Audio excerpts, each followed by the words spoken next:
Right. ఇక assembly media point వద్ద MLA Harish Rao మాట్లాడుతున్నారు. ఇప్పుడు లైవ్ చూద్దాం. బడ్జెట్లో నామమాత్రపు కేటాయింపు ఇచ్చారు. అంకెలు మార్చి ఆంక్షలు పెట్టి అన్నం పెట్టే రైతన్న నోట్లో మట్టి కొట్టే విధంగా ఈ బడ్జెట్ ఉంది. రైతు బంధుకు రామ్ రామ్ పలికేటట్టు, రుణమాఫీకి మొండి చేయి చూపేటట్టు, పంటల బోనస్ బోగస్ అన్నట్లుగా ఈరోజు బడ్జెట్లో కేటాయింపులు ఉన్నాయి. ఎందుకు ఈ మాట అంటున్నామంటే, ఆర్థిక మంత్రి గారు స్వయంగా బడ్జెట్ చదివేటప్పుడు ఏమన్నారంటే, వ్యవసాయ రంగానికి ఈ బడ్జెట్లో 19,746 కోట్లు పెట్టామన్నారు. ఈ 19,746 కోట్లలో ఎస్టాబ్లిష్మెంట్ ఉంటుంది కదా, జీతాలు, ఎస్టాబ్లిష్మెంటే ఓ 3,000 కోట్లు పోతుంది. ఇక మిగిలేదంతా ఓ 16,000 కోట్లు. మరి 16,000 కోట్లలో రైతు భరోసా ఎట్లా వస్తుంది, రుణమాఫీ ఎట్లా చేస్తారు, రైతు బీమాకు నిధులు ఎక్కడివి, బోనస్ ఎట్లా అమలు చేస్తారు, మరి అదేవిధంగా పంటల బీమా ఎట్లా చేస్తారు, ఫామ్ మెకనైజేషన్కు నిధులు ఎక్కడివి అంటే మొత్తంగా ఈ రైతులకు మొండి చేయి చూపించింది కాంగ్రెస్ పార్టీ. అంటే ఈ హస్తం కాస్త మొండి చేయి అయిపోయింది రైతుల విషయం వచ్చేసరికి. ఇవాళ రైతు భరోసా రాష్ట్రంలో 1,50,00,000 ఎకరాల భూమి ఉన్నది. మీరు చెప్పిన ప్రకారంగా ఎకరానికి 15,000 రూపాయలు ఇవ్వాలంటే రైతు భరోసాకే 22,500 కోట్లు కావాలి. రుణమాఫీ ఆ రోజు మీరేం చెప్పారు, డిసెంబర్ 9వ తేదీననే 2 లక్షల రూపాయలు రుణమాఫీ చేస్తామని రైతులకు నమ్మించే ప్రయత్నం చేసినారు. డిసెంబర్ 9 బాయ్, జనవరి 9 బాయ్, ఫిబ్రవరి 9 కూడా బాయ్. మరి ఏది రుణమాఫీ?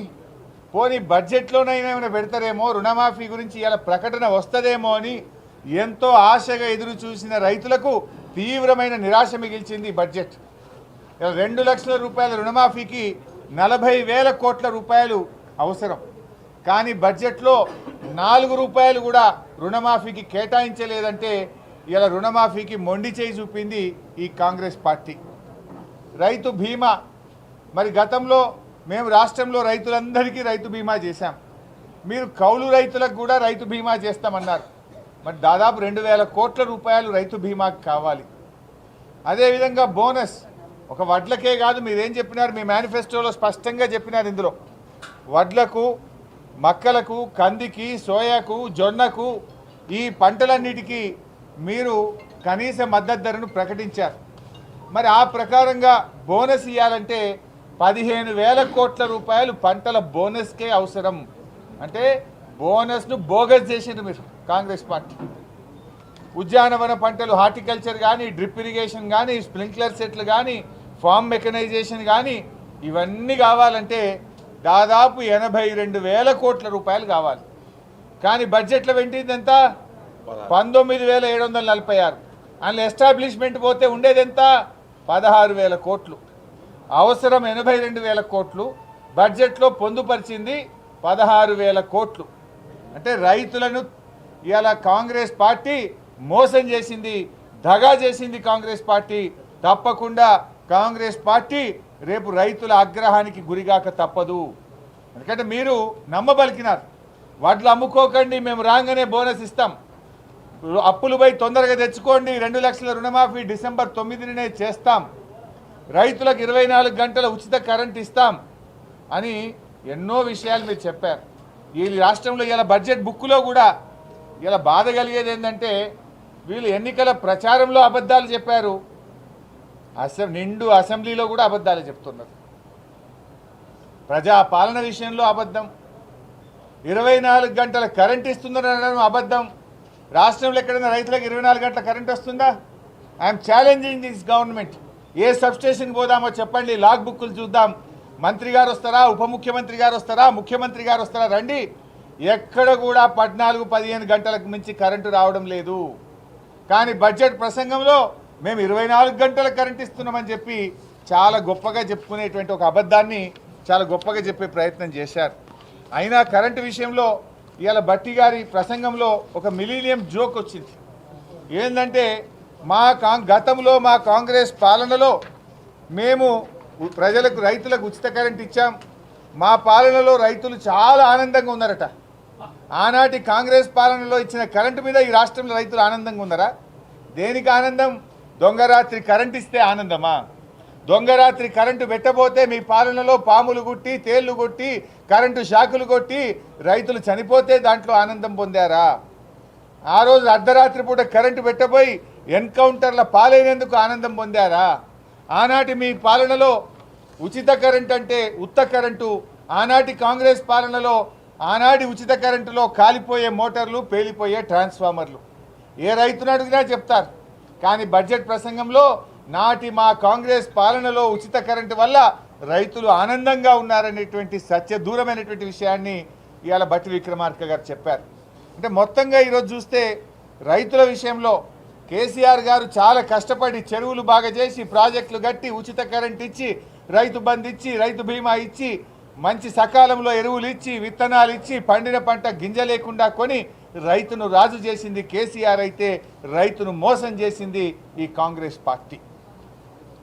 సో రైతులకు వీళ్ళు ఇచ్చిన హామీల ప్రకారంగా చూస్తే 82,000 కోట్లు కావాలి, కానీ బడ్జెట్లో ఉన్నది 16,000 కోట్లు మాత్రమే.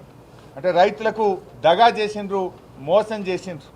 మరి అదేవిధంగా ఈ బడ్జెట్లో ముఖ్యంగా వీళ్ళు ఎన్నికల్లో ఏమని ప్రచారం చేశారు? మొదటి శాసనసభలోనే 6 గ్యారంటీల అమలు పైన మేము చట్టం చేస్తాము అని చెప్పారు. ఏది చట్టం మరి? ఎందుకు చేయట్లేదు? మొదటి సభ అయిపోయి రెండో సభ వచ్చే 6 గ్యారంటీల మీద మీ చట్టం ఏమైంది అని అంటా ఉన్నా.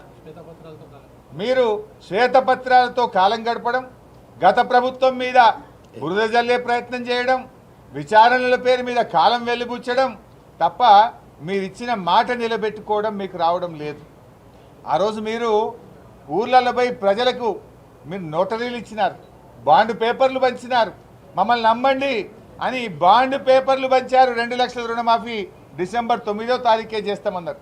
15,000 రైతు బంధు అన్నారు, బోనస్ అన్నారు, 24 గంటల కరెంట్ అని ప్రజల్ని నమ్మించడానికి బాండ్ పేపర్లు పంచిన కాంగ్రెస్ పార్టీ ఇవాళ బడ్జెట్లో తేలిపోయింది.